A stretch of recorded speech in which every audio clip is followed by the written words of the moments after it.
Aïcha bint Abi Bakr est née à la Mecque. Son père, Abu Bakr as-Siddiq, était un compagnon proche du prophète Muhammad, paix et salut sur lui. Sa mère, Rouman, était une des premières musulmanes. Aïcha a grandi dans un foyer de foi, apprenant l'islam dès son plus jeune âge. Connue pour son intelligence, elle a passé son enfance à une époque charnière pour l'islam. Les premiers musulmans ont rencontré de nombreuses difficultés à la Mecque. Elle a appris le courage et la foi auprès de ses parents. Son père était réputé pour sa sagesse et son soutien au prophète, paix et salut sur lui. Aïcha écoutait de nombreuses discussions sur la foi et les mémorisait. Cette capacité de mémorisation l'a beaucoup aidé plus tard dans sa vie. C'était une enfant curieuse, posant sans cesse des questions. Aïcha n'a pas fréquenté d'école formelle, mais son éducation n'en fut pas moins riche. Elle apprit de ses parents et de la communauté les traditions arabes et la poésie. Sa bonne mémoire l'aidait à retenir poèmes et récits. Son intelligence était évidente pour tous ceux qui la connaissaient. Cet environnement précoce, fait d'apprentissage et de piété, fut crucial pour son développement. Elle était ainsi préparée à un avenir d'envergure. Son éducation fut particulière car sa famille était proche du prophète Muhammad, paix et salut sur lui. Elle voyait souvent le prophète, paix et salut sur lui, et entendait ses enseignements directement. Cela lui a offert une chance unique d'apprendre et d'assimiler les principes de l'islam. Sa jeunesse à la Mecque, bien que simple, fut riche d'enseignements importants. Ces leçons l'ont aidée à devenir une femme forte et influente dans l'histoire de l'islam.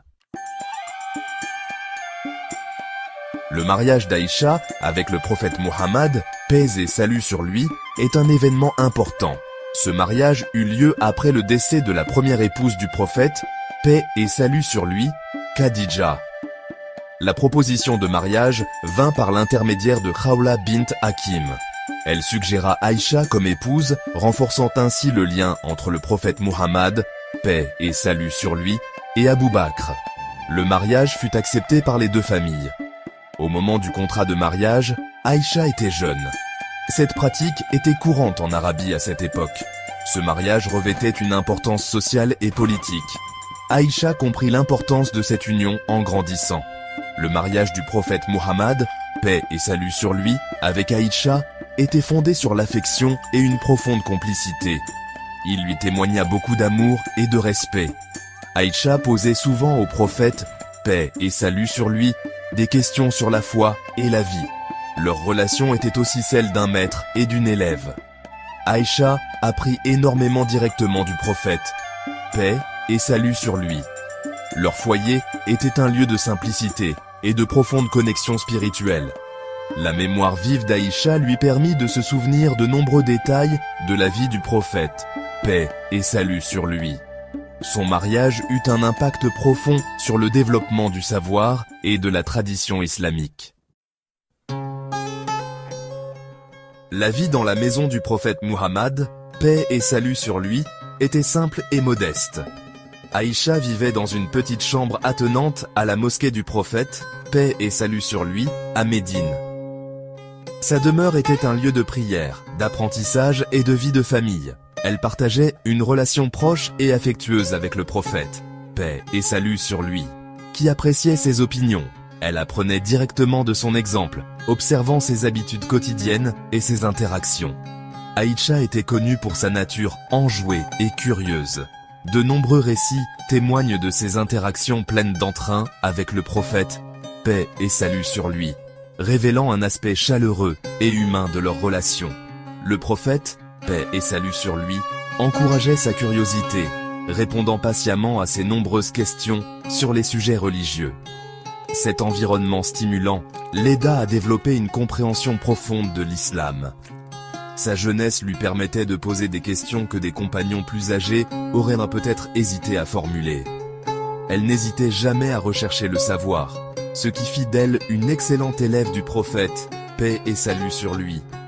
Sa maison devint pour elle une école, où elle absorbait le savoir directement de la source première des enseignements islamiques. Aïcha apprit également les défis du leadership, en observant la patience, la justice et la compassion du prophète, paix et salut sur lui. Ses expériences par un des éléments importants de son éducation. Son temps passé dans la maison du prophète, paix et salut sur lui, la prépara à son futur rôle d'enseignante et de guide pour la communauté musulmane. Elle devint dépositaire de sa sagesse et de son mode de vie. La vie dans la maison du prophète Muhammad, paix et salut sur lui, était simple et modeste. Aïcha vivait dans une petite chambre attenante à la mosquée du prophète, paix et salut sur lui, à Médine. Sa demeure était un lieu de prière, d'apprentissage et de vie de famille. Elle partageait une relation proche et affectueuse avec le prophète, paix et salut sur lui, qui appréciait ses opinions. Elle apprenait directement de son exemple, observant ses habitudes quotidiennes et ses interactions. Aïcha était connue pour sa nature enjouée et curieuse. De nombreux récits témoignent de ses interactions pleines d'entrain avec le prophète, paix et salut sur lui, révélant un aspect chaleureux et humain de leur relation. Le prophète, paix et salut sur lui, encourageait sa curiosité, répondant patiemment à ses nombreuses questions sur les sujets religieux. Cet environnement stimulant l'aida à développer une compréhension profonde de l'islam. Sa jeunesse lui permettait de poser des questions que des compagnons plus âgés auraient peut-être hésité à formuler. Elle n'hésitait jamais à rechercher le savoir, ce qui fit d'elle une excellente élève du prophète, paix et salut sur lui. Sa maison devint pour elle une école, où elle absorbait le savoir directement de la source première des enseignements islamiques. Aïcha apprit également les défis du leadership, en observant la patience, la justice et la compassion du prophète, paix et salut sur lui. Ces expériences par un des éléments importants de son éducation. Son temps passé dans la maison du prophète, paix et salut sur lui, la prépara à son futur rôle d'enseignante et de guide pour la communauté musulmane. Elle devint dépositaire de sa sagesse et de son mode de vie. Aïcha a joué un rôle capital dans la préservation et la transmission des hadiths. Les hadiths sont les paroles, les actions et les approbations du prophète Muhammad, paix et salut sur lui. Ils constituent une source majeure de guidance islamique après le Coran. Aïcha fut l'une des narratrices de hadiths les plus prolifiques, rapportant plus de 2000 hadiths. Ces narrations couvrent un large éventail de sujets, y compris la prière, le jeûne, la vie de famille et les questions sociales. Sa mémoire était exceptionnelle, lui permettant de se remémorer événements et paroles avec une grande exactitude. Sa proximité avec le prophète, paix et salut sur lui, lui donna un avantage unique, étant témoin de nombreux moments privés et publics de sa vie. Beaucoup de hadiths concernant la conduite personnelle et la vie de famille du prophète, paix et salut sur lui, nous sont parvenus grâce à elle. Elle était méticuleuse dans ses narrations, expliquant souvent le contexte et clarifiant les malentendus. Cela rendait ses narrations très fiables et précieuses. De nombreux compagnons, hommes et femmes, venaient auprès d'Aïcha pour apprendre les hadiths et clarifier des points de la loi islamique. Elle était reconnue pour sa compréhension profonde, interprétant les hadiths et en déduisant des règles juridiques. Sa maison devint un centre d'apprentissage, encourageant la pensée critique et la discussion. Les hadiths rapportés par Aïcha ont eu un impact durable sur l'érudition islamique. On les retrouve dans toutes les grandes collections de hadiths, étudiées par les savants depuis des siècles. Ces contributions ont aidé à façonner la jurisprudence, la théologie et l'éthique islamique. Sans ces efforts, une part importante de la sunna du prophète, paix et salut sur lui, aurait pu être perdue. Elle est respectée en tant que narratrice digne de confiance et savante. Aïcha n'était pas seulement une narratrice de hadiths, mais aussi une érudite et une enseignante respectée. Son intelligence était largement reconnue, dotée d'une compréhension profonde du Coran et de la Sunna. Elle était versée dans la jurisprudence islamique, ou fiqh. De nombreux compagnons, y compris parmi les plus savants, la consultaient sur des questions juridiques complexes. Ils appréciaient son intellect vif et sa capacité à analyser les problèmes en profondeur. Elle était connue pour la clarté de ses explications et la justesse de ses jugements. Elle avait un esprit critique et n'hésitait pas à questionner ou à corriger les autres. Si elle entendait un hadith ou une opinion qu'elle jugeait incorrecte, elle exprimait ses réserves. Elle fournissait des preuves tirées du Coran ou d'autres hadiths pour étayer ses arguments. Cela démontre son attachement à l'exactitude et sa connaissance approfondie. Elle participait à des débats érudits avec d'autres compagnons éminents, contribuant à clarifier de nombreuses questions religieuses importantes. Ses contributions furent essentielles au développement intellectuel des débuts de l'islam. Aïcha était également une enseignante douée, instruisant de nombreux étudiants, hommes et femmes. Elle avait une manière particulière d'expliquer des sujets complexes, simplement, rendant ses enseignements accessibles. Elle encourageait ses étudiants à poser des questions et à penser par eux-mêmes, convaincus de l'importance de l'éducation pour tous. Son exemple a inspiré de nombreuses femmes à rechercher le savoir et à devenir elles-mêmes des érudites. Ses contributions intellectuelles ont laissé une empreinte durable sur la pensée islamique. La vie d'Aïcha ne fut pas exempte de difficultés et d'épreuves. L'un des incidents les plus connus est l'événement de l'ifk ou la calomnie. Lors d'un voyage, elle fut accidentellement laissée en arrière par la caravane et plus tard raccompagnée à Médine par un jeune homme. Cela entraîna la propagation de fausses rumeurs et de médisances dans la ville. Ce fut une période très douloureuse pour Aïcha, sa famille et le prophète, paix et salut sur lui. Elle endura cette épreuve avec dignité et confiance en Dieu. Finalement, des versets du Coran furent pour me révéler, proclamant son innocence et condamnant ceux qui avaient répandu de fausses accusations. Cet événement établit d'importants principes islamiques concernant la calomnie et la protection de l'honneur des gens. La conduite d'Aïcha durant cette terrible épreuve démontra sa foi solide et la noblesse de son caractère. Elle pardonna à ceux qui lui avaient fait du tort, faisant preuve d'une grande magnanimité.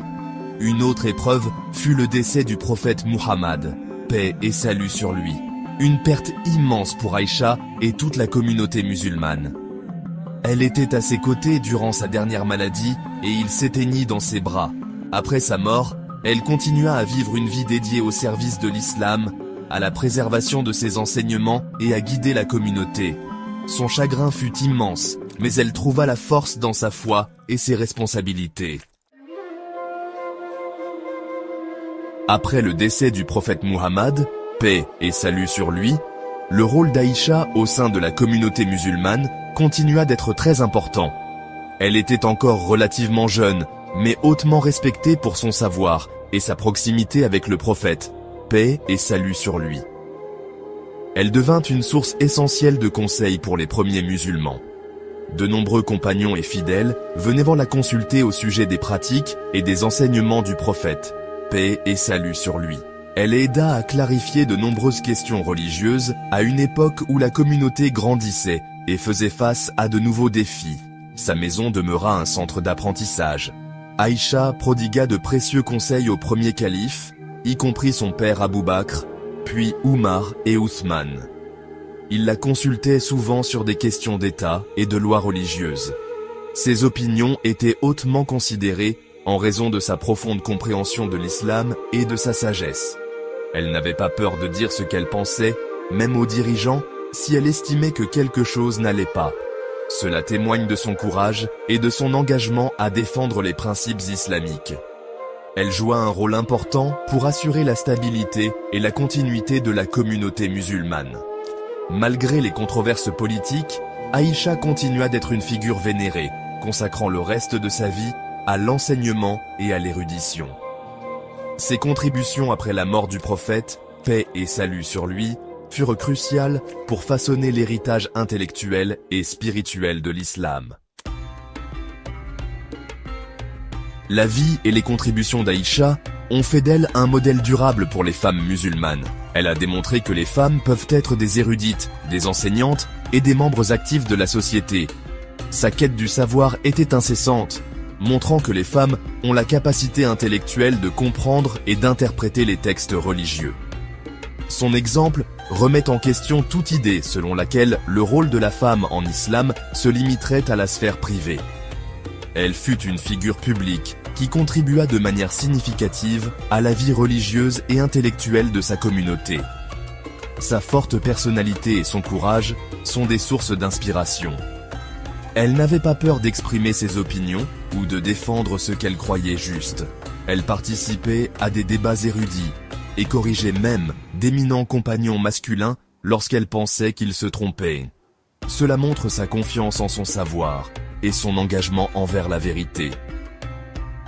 Les femmes musulmanes peuvent s'inspirer de son exemple pour trouver la force et l'inspiration de participer activement à leur communauté.